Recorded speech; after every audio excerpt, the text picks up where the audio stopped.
सिंध में 8 कौमी और सूबाई नशिस्तों पर मुस्लिम लीग नून और MQM के दरमियान एडजस्टमेंट के मामला तय पा गए। कराची सखर, नवाबशाह, सांगड़ की नशिस्तें शामिल। PP रहनुमा सईद गनी ने बाज पुलिस अफसरान पर मुखालिफ उम्मीदवार इरफानुल्लाह मरवत की इंतखाबी मुहिम चलाने का इल्जाम धर दिया।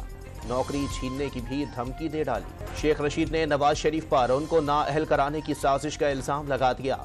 दावा किया कि रावलपिंडी वाले 8 फरवरी को भारी मार्जिन से जितवाकर साजिशों का जवाब देंगे। बलूचिस्तान के जिला आवारान के इलाके मशकई में सिक्योरिटी फोर्सेस ने 5 दहशतगर्द जहन्नुम वासिल कर दिए। कमीन गाहें उड़ा दी गईं। असलहा और बारूदी मवाद भी बरामद। पाकिस्तान में दहशतगर्दी के लिए अफगानिस्तान से लाए गए अमरीकी असलहे के सबूत फिर सामने आ गए। दहशतगर्दों के पास जदीद अमरीकी हथियारों की मौजूदगी खतरनाक करार। कराची म्यूनिसिपल कॉरपोरेशन ने 5 माह में 1 अरब रुपए की आमदनी कर ली। मेयर कराची मुर्तजा वहाब का दावा। डेंसो हॉल में पहला मेट्रोपॉलिटन म्यूजियम बनाने का ऐलान। Guddu thermal power high transmission के स्विच यार्ड में आग लगने से धमाका। 500 kV के 3 लाइनें ट्रिप कर गईं। सिंध, पंजाब और बलूचिस्तान के कई शहरों में बिजली की फराहमी मुअत्तल।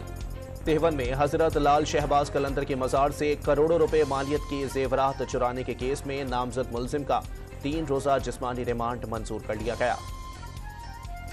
साल नौ के इस्तकबाल के लिए सयाहों की बड़ी तादाद ने मलका कोहसार मरी का रुख कर लिया। कराची में भी शहरी CVU जा पहुंचे। और कौमी टीम की आखिरी टेस्ट के लिए मेलबर्न से सिडनी आमद। टीम आज आराम, कल और परसों प्रैक्टिस सेशन करेगी। तीसरा टेस्ट 3 जनवरी से शुरू होगा।